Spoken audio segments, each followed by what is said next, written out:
हरिवंश महाराज जी, सादर प्रणाम। महाराज जी, मैं जीवन के उद्देश्यों के बारे में जानना चाहता हूँ तथा सच्चे संतों की पहचान क्या है, उन्हें कैसा जाना तथा समझा जाए। जीवन का उद्देश्य भगवत प्राप्ति, जहां आप प्रश्न कर रहे हो, यह अध्यात्म है। पहले जीवन का उद्देश्य क्या है? भगवत प्राप्ति है। अब भगवत प्राप्ति कैसे होती है? भगवन नाम जप, भगवत लीला कथा श्रवण और जितने कर्तव्य कर्म सांसारिक हैं उन सबको भागवतिक बनाकर भगवान के चरणों में समर्पित कर दो। तदर्पिता अखिलाचारिता तद्विस्मरणेन परम व्याकुलते थे। भगवान को समस्त आचरण कर्म समर्पित कर दे और भगवत स्मरण में इतनी तन्मयता रखे कि थोड़ी देर के लिए भी विस्मरण हो जाने पर वो व्याकुल हो उठे, तो उसे भगवत प्राप्ति हो जाती है। जीवन का लक्ष्य भगवत दुर्लभो मानुषो देहो देही नाम क्षण भंगुरा तत्रापि दुर्लभम मन्येत वैकुंठ प्रिय दर्शनम। भगवान के प्यारे जन भक्त जनों का संग भगवान की प्राप्ति का उद्देश्य हृदय में प्रकाशित करता है। इसलिए मनुष्य शरीर बड़ा दुर्लभ है, पर ये क्षण भंगुर है, उसमें भी दुर्लभ है भगवत प्रेमी महात्माओं का संग। यदि महात्माओं का संग मिल गया तो भगवत प्राप्ति का उद्देश्य हमारा दृढ़ हो जाता है। बड़े भाग पाई सत्संगा तो बिना ही प्रयास होई भव भंगा। इस संसार से मुक्त होना ही मानव जीवन का परम लक्ष्य है। समझ पा रहे हैं? अब रही सिद्ध संतों की बात, महासंगस्तु सुदुर्लभ हो। देवर्षि नारद जी ने कहा महापुरुषों का संग बड़ा दुर्लभ है। उमा संत समागम शमन लाभ कछुआन, लेकिन अगम्यों निर्वाह कर पाना बड़ा कठिन है, उनको पहचानना बड़ा कठिन है। अब कोई विद्यार्थी टीचर की योग्यता कैसे जान सकता है? विद्यार्थी कि इन मास्टरों में कौन सा प्रवीण मास्टर है, उसकी योग्यता है क्या कि जान पावे?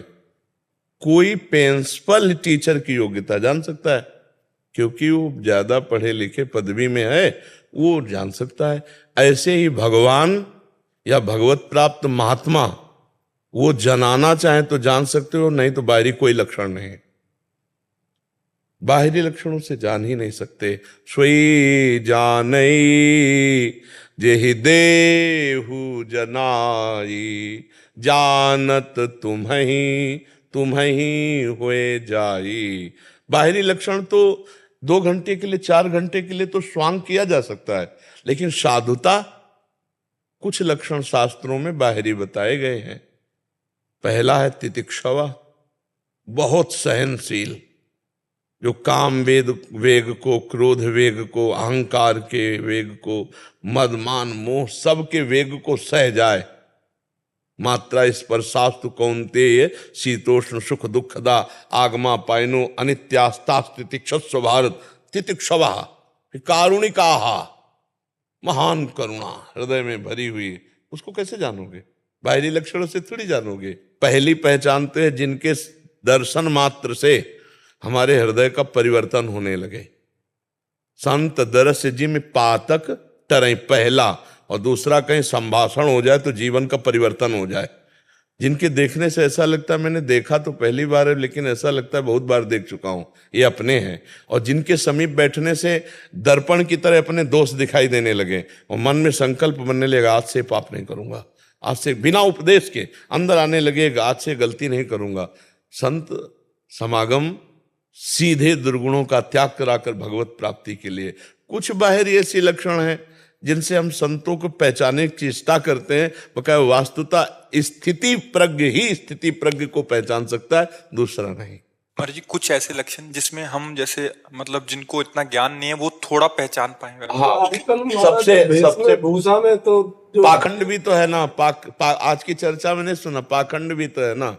हाँ, तो जब तक ये श्लोक सिद्धांत जीवन में ना दिखाई दे तब तक अपने को और दूसरे को हम संत नहीं मान सकते।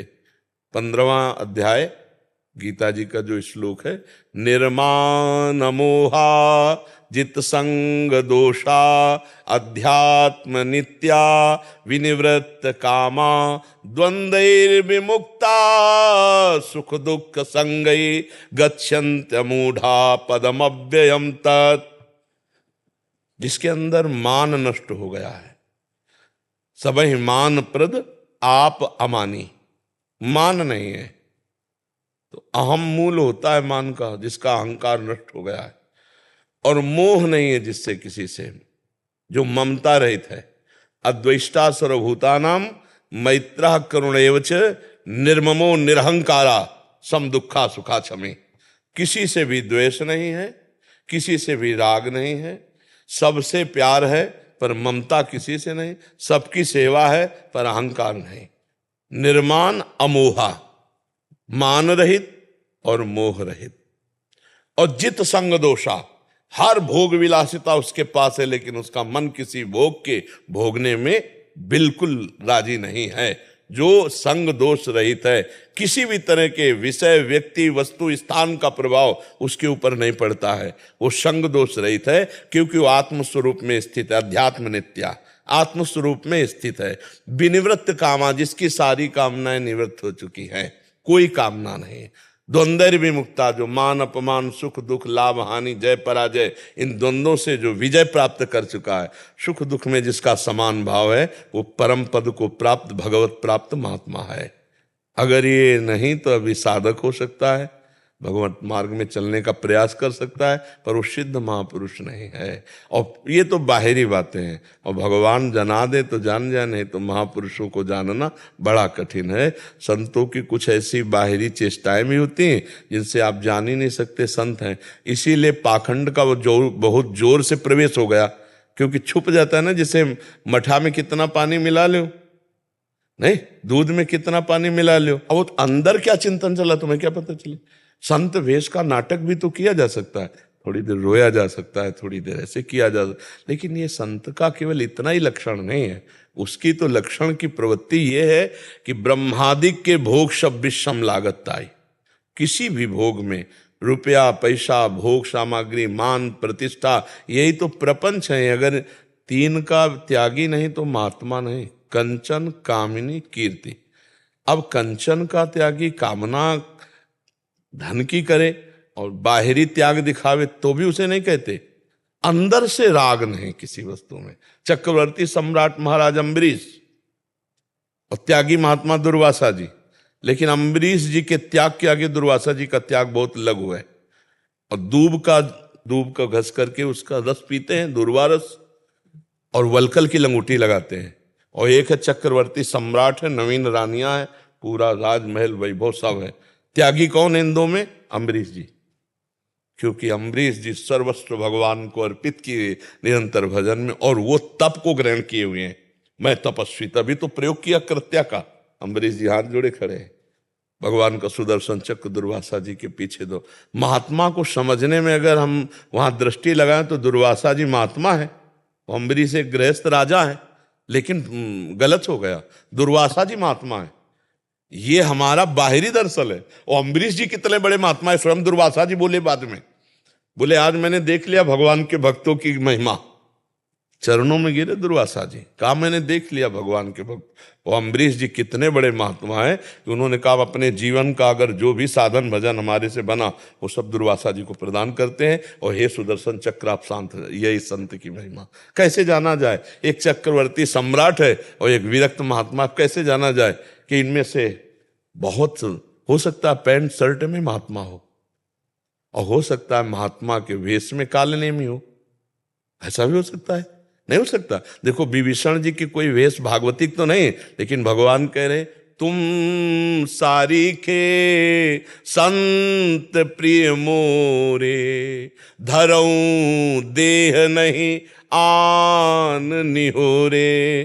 तुम सरीखे संतों के लिए मैं अवतार धारण करता हूं, भगवान कह रहे हैं। ये अंदर का विषय है। साधुता ये हम आचार्य परंपरा से वेश धारण किए हुए हैं। अगर हमारे अंदर साधुता और भजन नहीं तो इसी को पाखंड कहते हैं। और अगर आप पैंट शर्ट पहने हुए हो और आप सच्चे हो, भगवान का भजन करते हो, अच्छे आचरण करते हो, तो आप भी संत हो। संत एक स्थिति का नाम है, जो भगवदाकार वृत्ति, जो समत्व से युक्त, जो स्वार्थ से रहित है। आप समझ पा रहे? बड़ा कठिन प्रश्न है किसी संत को पहचानना। तो हमें लगता है कि ये बात भगवान जानते हैं कि कौन संत है कौन पाखंडी। तो हमें भगवान से प्रार्थना करनी चाहिए कि आप हमें संत से मिला दो। तो जब संत से मिला, बिनु हरि कृपा मिले नहीं संता, तो जब हरि मिलाएंगे तो सही जगह मिला देंगे, क्योंकि वो जानते कौन संत है कौन नहीं संत है। अपने को तो जितना मात्रा में भगवान समझाते उतना ही समझ में आता है, लेकिन भगवान की सब समझ में है, जितनी समझ सब भगवान की समझ में है ना। तो हमें भगवान से प्रार्थना करना चाहिए कि हे दीन दयालु मुझे संत समागम दीजिए। जब द्रवहि दीन दयालु राघो तो साधु संगति पाइए। हाँ, बस सीधी पहचान संत की यही है, जो अनंत भगवान में रमण करता है हर समय वही संत है, प्रपंचातीत है वही संत है, जो भगवान के सिवा अन्य किसी का दर्शन नहीं करता वही संत है। भगवान ने कहा ना, वासुदेव सर्वमित सा महात्मा सुदुर्लभा, जो सब जगह अपने भगवान को जान गया वही महात्मा है। और ऐसा महात्मा मिल जाए तो मतलब भगवत प्राप्ति निश्चित हो जाएगी। अमोघस्य महासंगस्तु दुर्लभो अगम्यो पर अमोघस्य, निश्चित भगवत प्राप्ति हो जाएगी। और फिर दूसरी बात, अब बिल्कुल गिर के बात कर रहे हैं, जब हम मिठाई लेने जाते हैं तो हम मिठाई वाले की क्वालिटी नहीं देखते, हम मिठाई की क्वालिटी देखते हैं। मिठाई लिया ये नहीं देखते इसने खाया है कि नहीं खाया, ये नहीं देखते ये कौन है कौन नहीं है, मिठाई लिया और अपना खाया।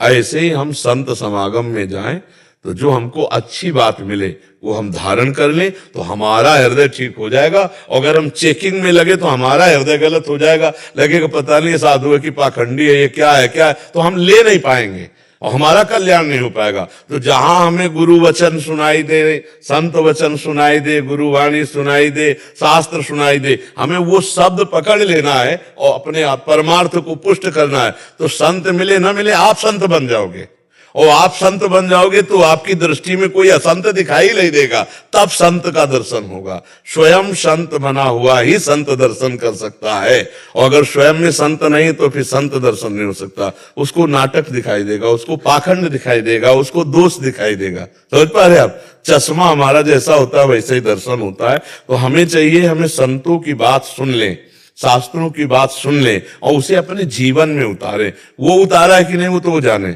हमें अपना सुधार करना है तो हमें संतों की बात माननी है। क्यों भाई?